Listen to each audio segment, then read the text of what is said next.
नमस्कार दोस्तों, हमारे YouTube चैनल में आपका बहुत बहुत स्वागत है, जिसमें हम बात करने वाले हैं 21 से 30 नवंबर 2020 के मध्य प्रदेश करंट अफेयर्स के मोस्ट इम्पोर्टेंट क्वेश्चन जो मध्य प्रदेश की प्रतियोगी परीक्षाओं के लिए महत्वपूर्ण हैं। आइए शुरू करते हैं। इसका फर्स्ट क्वेश्चन, वन विहार राष्ट्रीय उद्यान जू भोपाल में बर्ड वाचिंग कैंप का आयोजन कब किया गया है? अभी हाल ही में वन विहार राष्ट्रीय उद्यान जू भोपाल है, उसमें 24 नवंबर 2020 को बर्ड वाचिंग कैंप का आयोजन किया गया है। वन विहार 26 जनवरी 1983 को विधिवत राष्ट्रीय उद्यान घोषित किया गया था। इसे मीडियम साइज जू का दर्जा 24 नवंबर 1994 को प्राप्त हुआ था। वन विहार राष्ट्रीय उद्यान जू भोपाल के 27वें मान्यता दिवस पर सुबह बर्ड वाचिंग कैंप और नेचर वॉक का आयोजन किया गया है। अभी हाल ही में मध्य प्रदेश राज्य घुड़सवारी अकादमी के कितने घुड़सवारों का जूनियर राष्ट्रीय प्रतियोगिता के लिए चयन हुआ है? घुड़सवारों यानी खिलाड़ियों का, कितने खिलाड़ियों का राष्ट्रीय जूनियर? ये 14 खिलाड़ियों का चयन हुआ है। ये 22 एवं 23 नवंबर को ये राज्य घुड़सवारी अकादमी भोपाल में रीजनल इक्वेस्ट्रियन लीग का आयोजन किया गया था, जिसमें खिलाड़ियों ने शानदार प्रदर्शन किया और जूनियर राष्ट्रीय घुड़सवारी प्रतियोगिता के लिए क्वालिफाई कर लिया है। यह जूनियर राष्ट्रीय घुड़सवारी प्रतियोगिता दिल्ली स्थित आर्मी पोलो राइडिंग क्लब में 20 से 30 दिसंबर 2020 तक आयोजित की जाएगी। इसमें रीजनल इक्वेस्ट्रियन लीग में ये जूनियर ग्रुप के 7, चिल्ड्रन ग्रुप 2 के 3, चिल्ड्रन ग्रुप 1 के 4 खिलाड़ियों को जूनियर राष्ट्रीय प्रतियोगिता के लिए चयन हुआ है। इसमें खिलाड़ी शामिल हैं उमर अली, मीरा मलैया, हीरल जोशी। ये अलग अलग ये ड्रेसाज में इनको चयन हुआ है।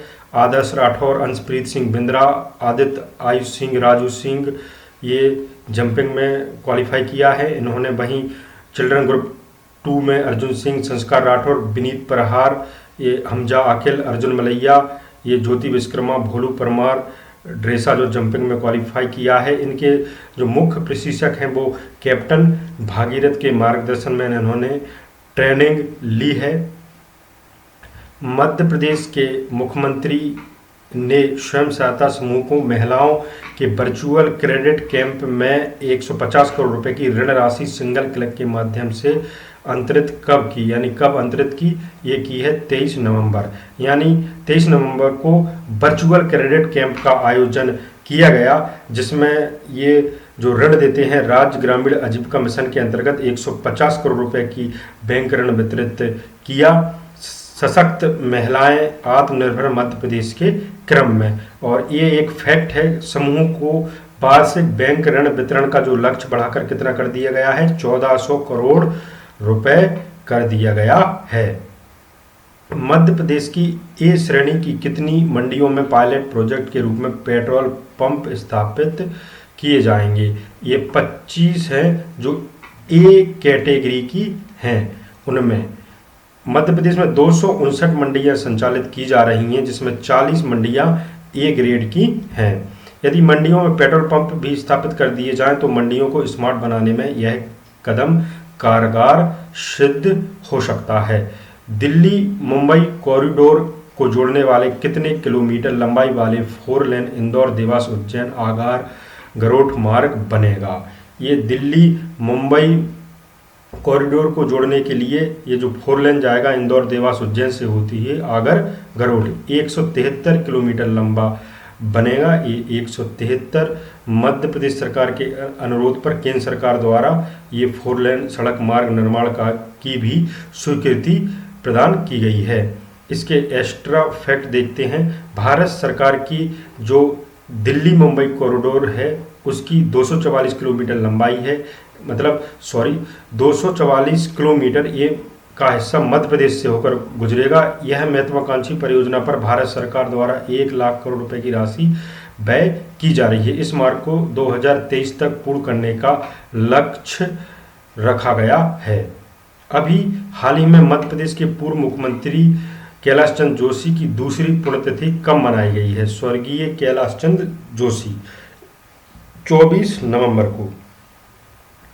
मध्य प्रदेश के पूर्व सीएम कैलाश जोशी प्रदेश के पहले गैर कांग्रेसी मुख्यमंत्री थे। इनका जन्म 14 जुलाई 1929 को हाट पिपलिया देवास मध्य प्रदेश में हुआ था। भारतीय जनता पार्टी के राजनेता जिन्होंने 8वीं बार विधायक, 2 बार लोकसभा सदस्य और 1 बार राज्यसभा सदस्य रहे। इनका निधन 24 नवंबर 2019 को भोपाल में हो गया था। इनके बारे में हम देखते हैं कि मध्य प्रदेश में पहली बार राष्ट्रपति शासन लगा था कब? 30 अप्रैल 1977 को, जो कि 25 जून 1977 तक चला।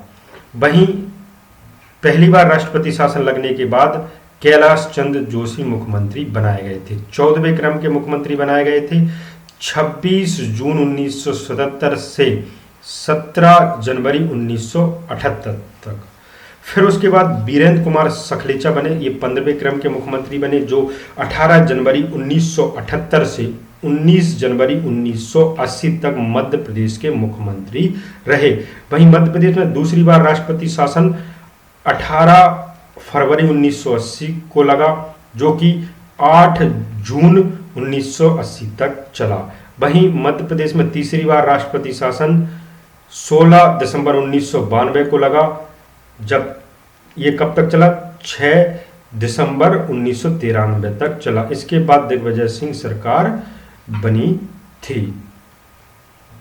मुख्यमंत्री द्वारा भोपाल में हरी झंडी दिखाकर एनर्जी स्वराज यात्रा का शुभारंभ कब किया गया? एनर्जी स्वराज यात्रा 26 नवंबर 2020 को। मुख्यमंत्री शिवराज सिंह चौहान द्वारा 26 नवंबर 2020 को मिंटो हॉल भोपाल में हरी झंडी दिखाकर एनर्जी स्वराज यात्रा का विधिवत शुभारंभ किया। इस अवसर पर नवीन एवं नवकरणीय ऊर्जा मंत्री हरदीप सिंह डंक उपस्थित रहे। एनर्जी स्वराज फाउंडेशन तथा मध्य प्रदेश ऊर्जा विकास निगम मध्य प्रदेश शासन द्वारा आयोजित यह यात्रा वर्ष 2020 से 2030 तक की जाएगी, यानी 10 साल लगभग ये की जाएगी। ध्यान दीजिए। नेक्स्ट क्वेश्चन देखते हैं हम। इसके एग्जाम पॉइंट तो नहीं है। मध्य प्रदेश में बंदियों को एक बार में अधिकतम 300 दिवस की आपात छुट्टी की पात्रता होगी। यहाँ पे आना था कितने दिवस, तो ये 300 दिवस की होगी। ये तो आंसर इसमें ही आ गया है। कभी कभार ऐसा होता है, ये भूल जाते हैं, तो उसमें कोई वो नहीं है। 300 दिवस होगी। मध्य प्रदेश में बंदियों को एक बार में अधिकतम दिवस की आपात छुट्टी की पात्रता, इसकी हम डिटेल समझते हैं। मध्य प्रदेश बंदी छुट्टी नियम 1989 में संशोधन किया गया है मध्य प्रदेश सरकार द्वारा, जिसमें बंदियों को एक बार में अधिकतम 300 दिवस की आपात छुट्टी की पात्रता होगी। ये 1989 के नियम में नियम 4 घ के उपनियम 3 में संशोधन किया गया है, ये ध्यान रखें। संशोधित नियम 3 के अनुसार प्राकृतिक आपदा और महामारी की दिशा में आपात छुट्टी नियम 1 और 2 में किसी बात की होते हुए भी महामारी के खतरे, प्राकृतिक आपदा जैसी आपात स्थितियों की दशा में या किसी अन्य परिस्थिति में जेल में बंदियों की संख्या कम की जा सकती है। मध्य प्रदेश मंत्री परिषद द्वारा सीप अंबर सिंचाई कॉम्प्लेक्स परियोजना की सिंचाई क्षमता 8000 हेक्टेयर के लिए कितने रुपए की राशि प्रशासकीय स्वीकृति दी गई है? मध्य प्रदेश मंत्री परिषद द्वारा ये दी गई है 174 करोड़ 94 लाख रुपए। दोस्तों इसकी डिटेल समझते हैं। इसमें क्या हुआ है कि पूर्व में सीहोर जिले की सनकोटा सिंचाई परियोजना एवं मोगरा खेड़ा सिंचाई परियोजना स्वीकृत की गई थी। इसकी जो राशि थी वो ये 154 करोड़ 85 लाख और मोगरा खेड़ा सिंचाई परियोजना की 105 करोड़ 72 लाख रुपए थी, जो कि कुल राशि कितनी होती है 260 करोड़। ये वन भूमि वहाँ पे आने से एवं व्यवस्थापन को दृष्टिगत रखते हुए निरस्त किया गया है। ये दोनों सिंचाई परियोजनाएं निरस्त कर दी गई हैं। वहाँ पे वन भूमि पड़ रही थी, तो वन भूमि की अनुमति लेना बड़ी मुश्किल होती है, इस वजह से ये निरस्त किए गए हैं और उसके स्थान पर सीप अंबर सिंचाई कॉम्प्लेक्स परियोजना की मंजूरी दी गई है, जिसमें 8000 हेक्टेयर के लिए इसकी सिंचाई क्षमता होगी और ये प्रशासकीय स्वीकृति दी गई है 174 करोड़ 94 लाख की। और मुख्यमंत्री की अध्यक्षता में 26 नवंबर 2020 को जो वर्चुअल कैबिनेट की बैठक हुई उसमें इसका निर्णय लिया गया है। मध्य प्रदेश मंत्रिपरिषद ने पशुपालन विभाग का नाम परिवर्तित कर क्या करने का निर्णय लिया गया है।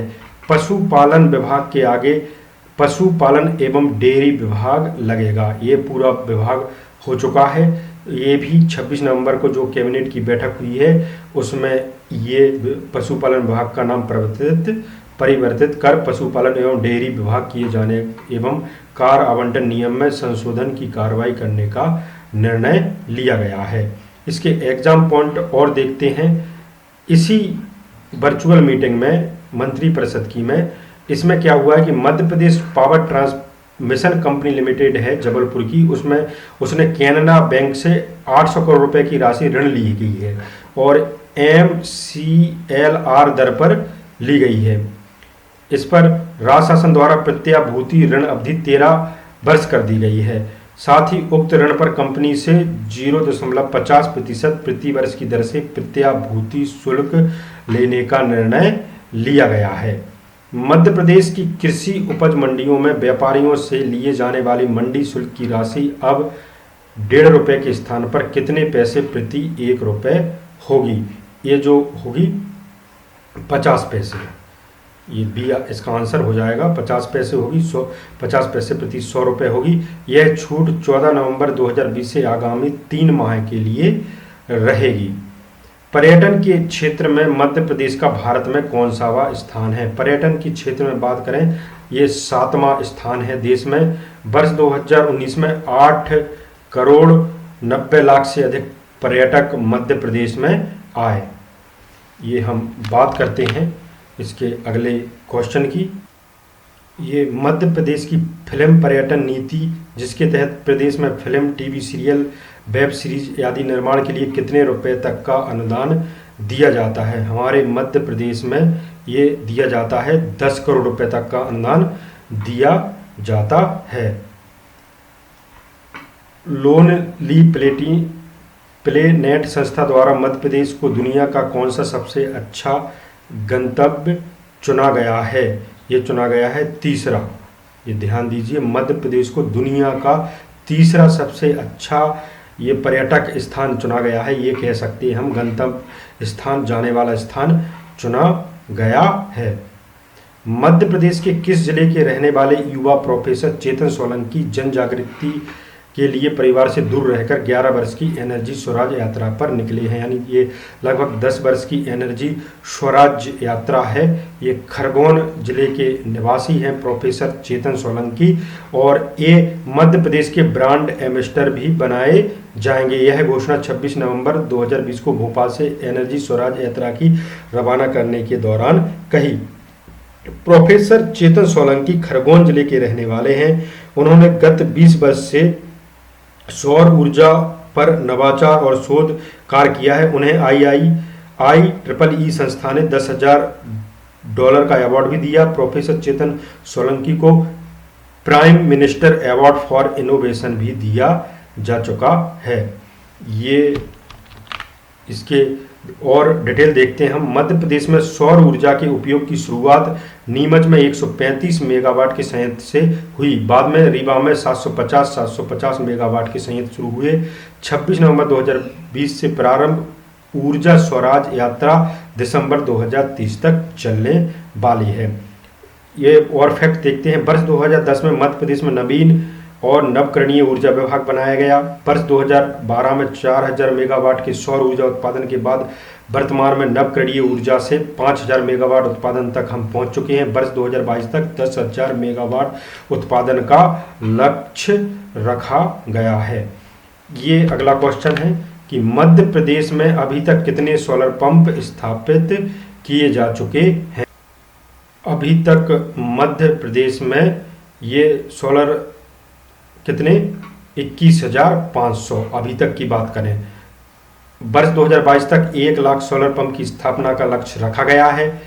अक्षय ऊर्जा उपकरणों के विक्रय के लिए सभी जिलों में निजी इकाइयों को प्रोत्साहित कर 244 अक्षय ऊर्जा शॉप प्रारंभ की गई हैं हमारे मध्य प्रदेश में।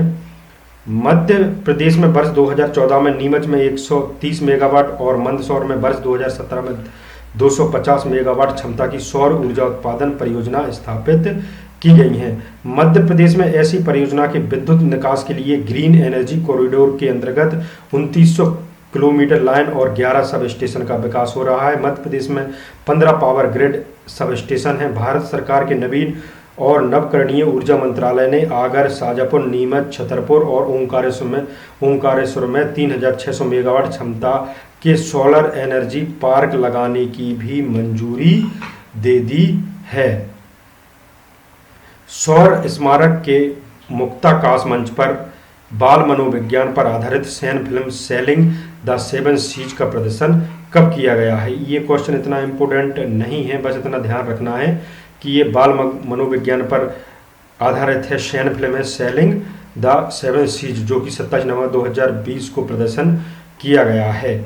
वहीं ये जो फिल्म है, फिल्म डिवीजन ऑफ इंडिया द्वारा इसका प्रस्तुत इस फिल्म में दिखाया गया है कि कैसे एक नन्हा बालक, जिसका रुझान बचपन से ही पानी के जहाज और नावों जैसे खिलौनों की ओर था, वो बड़ा होकर एक दिन मर्चेंट नेवी का बड़ा अफसर बन गया। यानी जो लक्ष्य छोटे में दिख रहा था उसे उसने बड़े में होकर उसने प्राप्त कर लिया। इस प्रकार की इस फिल्म को बनाया गया है। वहीं ये 28 नवंबर की बात करें, ये 27 नवंबर को पहले हो गया था, ये 28 नवंबर को इसी जगह पर इंडियन आर्मी ए लाइफ लेस ऑर्डिनरी भी फिल्म दिखाई गई है। ये भी विशेष सैन्य फिल्म है। खरीफ विपणन वर्ष 2020-21 में समर्थन मूल्य पर मैट्रिक टन खरीफ उपज का उपार्जन किया गया है। कितना उपार्जन किया गया है? 2,66,436 खरीफ मैट्रिक टन खरीफ उपज का उपार्जन किया गया है। इसमें मध्य प्रदेश में 1099 खरीदे केंद्रों पर 56,156 किसानों से समर्थन मूल्य पर खरीफ फसल का उपार्जन किया गया है।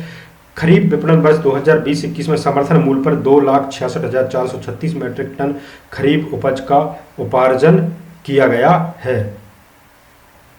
इसमें क्या किया गया है? इसमें 998 उपार्जन केंद्रों पर 29,202 किसानों से 1,25,357 मैट्रिक टन धान तथा 101 उपार्जन केंद्रों पर 24,004 किसानों से 1,25,599 मैट्रिक टन तथा 2,952 किसानों से 15,480 मैट्रिक टन ज्वार का उपार्जन किया गया है। ये नेक्स्ट क्वेश्चन है। मध्य प्रदेश में जनजाति वर्ग के विद्यार्थियों की खेल प्रतिभा का विकास करने के लिए कितने क्रीड़ा परिसरों का संचालन किया जा रहा है? ये कितने की क्रीड़ा परिसरों का संचालन किया? ये हम इसका आंसर देखते हैं। 23 क्रीड़ा परिसरों का संचालन किया जा रहा है, जिसमें से 17 बालक तथा 6 कन्या क्रीड़ा परिसर संचालित हैं। आदिम जाति कल्याण विभाग द्वारा इन क्रीड़ा परिसरों में जनजाति वर्ग के विद्यार्थियों को निःशुल्क आवासीय सुविधा, भोजन एवं खेल कोच उपलब्ध कराए गए हैं। विद्यार्थियों को प्रति माह 3,000 रुपये की शिष्यवृत्ति एवं 3,000 रुपये का खेल किट उपलब्ध कराया जा रहा है। मध्य प्रदेश शासन ने प्रदेश के कर्मचारियों के लिए विशेष नगद पैकेज योजना की घोषणा कब की है? ये घोषणा की है 28 नवंबर 2020 को। ये डिटेल समझते हैं। विशेष नगद पैकेज योजना कर्मचारियों के लिए है। ये योजना के अंतर्गत 12,000 रुपये तक की सामग्री अथवा सेवाएं बाजार से क्रय करने पर प्रथम एवं द्वितीय श्रेणी के अधिकारियों को 4,000 रुपये, तृतीय श्रेणी के कर्मचारियों को 3,000 रुपये और चतुर्थ श्रेणी के कर्मचारियों को 2,000 रुपये विशेष नगद पैकेज मिलेगा। यानी आप ऑनलाइन खरीदी करेंगे उसमें की बात हो रही है। विशेष नगद पैकेज योजना 31 मार्च 2021 तक लागू रहेगी। योजना का लाभ लेने के लिए सामग्री क्रय अथवा सेवा पंजीकृत जीएसटी वेंडर या सेवा प्रदाता से 12% से अधिक जीएसटी के अंतर्गत आने वाली सामग्री या सेवाएं क्रय करना होगी। इनका भुगतान डिजिटल होना आवश्यक है।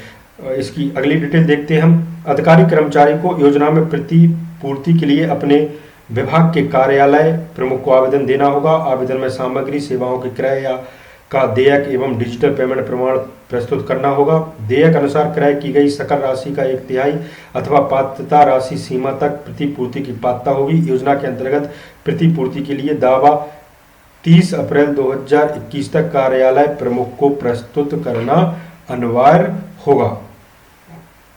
मध्य प्रदेश में वर्ष 2020-21 के दौरान जनजाति वर्ग के कितने हितग्राहियों को स्वरोजगार के लिए ऋण देने का कार्यक्रम तैयार किया गया है?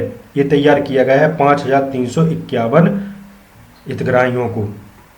मध्य प्रदेश में जनजाति वर्ग के हितग्राहियों को स्वयं का रोजगार स्थापित करने के लिए मुख्यमंत्री स्वरोजगार योजना, मुख्यमंत्री आर्थिक कल्याण योजना, मुख्यमंत्री युवा उद्यमी योजना संचालित की जा रही हैं। इस वर्ष 5351 हितग्राहियों को स्वरोजगार के लिए ऋण दिलाने का कार्यक्रम तैयार किया गया है।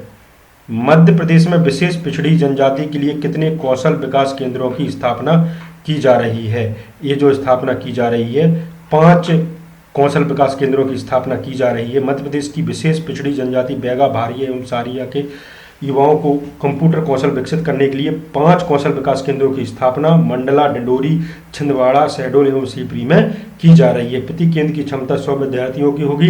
इन केंद्रों की स्थापना पर 30 करोड़ रुपए की राशि खर्च की जा रही है। मुंबई में आयोजित YAI senior national selling championship 2020 में मध्य प्रदेश के खिलाड़ियों ने कितने कुल पदक जीते?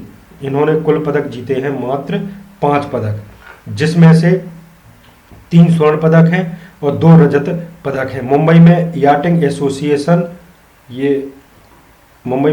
एसोसिएशन ऑफ इंडिया द्वारा आयोजित YAI senior national ceiling champions 2020 में Madhya Pradesh water sports selling अकादमी के खिलाड़ी बेटियों ने यानी महिलाओं ने शानदार प्रदर्शन करते हुए मध्य प्रदेश को 3 स्वर्ण और 2 रजत पदक दिलाए हैं। अब हम ये जो Indian naval water manship training centre Mumbai में 21 से 27 नवंबर 2020 तक आयोजित हुई थी, इसमें अकादमी की जो स्टार खिलाड़ी हैं हर्षिता तोमर ने मध्य प्रदेश को स्वर्ण पदक दिलाया। वहीं ये अन्य इवेंट हैं, इतनी हम ध्यान रखने की इसमें कोई ज़रूरत नहीं है। एकता यादव और रितिका दांगी की जोड़ी ने मध्य प्रदेश के लिए स्वर्ण पदक, वहीं शीतल वर्मा और वंश का प्रहार की जोड़ी ने रजत पदक। ये आप इतना ध्यान रखेंगे कौन सा खेल, ये सारे स्पोर्ट वाटर स्पोर्ट खिलाड़ी हैं, जबकि 470 मिक्स्ड इवेंट में अकादमी खिलाड़ी श्रद्धा वर्मा और मुरैना के खिलाड़ी रविंद्र शर्मा की जोड़ी ने 1 स्वर्ण पदक तथा उमा चौहान और अकादमी के पूर्व खिलाड़ी डिंडोरी के सोनू जाटव की जोड़ी ने मध्य प्रदेश को रजत पदक दिलाया है। ये अभी हाल ही में दिलाए हैं। मध्य प्रदेश में CM हेल्पलाइन संबंधी समस्याओं के तुरंत निराकरण के लिए कौन सी हेल्पलाइन प्रारंभ की जाएगी? ये की जाएगी ग्राम्या हेल्पलाइन। इसका C आंसर सही हो जाएगा। मध्य प्रदेश में एम्प्लॉयबिलिटी कॉन्क्लेव 2020 का आयोजन कब से वेबिनार के माध्यम से किया जाएगा? एम्प्लॉयबिलिटी कॉन्क्लेव 2020 का आयोजन 1 दिसंबर 2020 से किया जा रहा है। तकनीकी शिक्षा विभाग द्वारा रोजगार, कौशल और उद्यमिता में सुधार लाने के लिए IT क्षेत्र तथा विभिन्न उद्योगों के हितधारकों से परस्पर बातचीत करने के मद्देनजर एम्प्लॉयबिलिटी कॉन्क्लेव 2020 का आयोजन 1 दिसंबर 2020 को वेबिनार के माध्यम से किया जा रहा है। इस वर्चुअल इंडस्ट्रीज अकादमिया मीट का शुभारंभ तकनीकी शिक्षा, कौशल विकास एवं रोजगार मंत्री यशोधरा राजे सिंधिया ने करेंगी।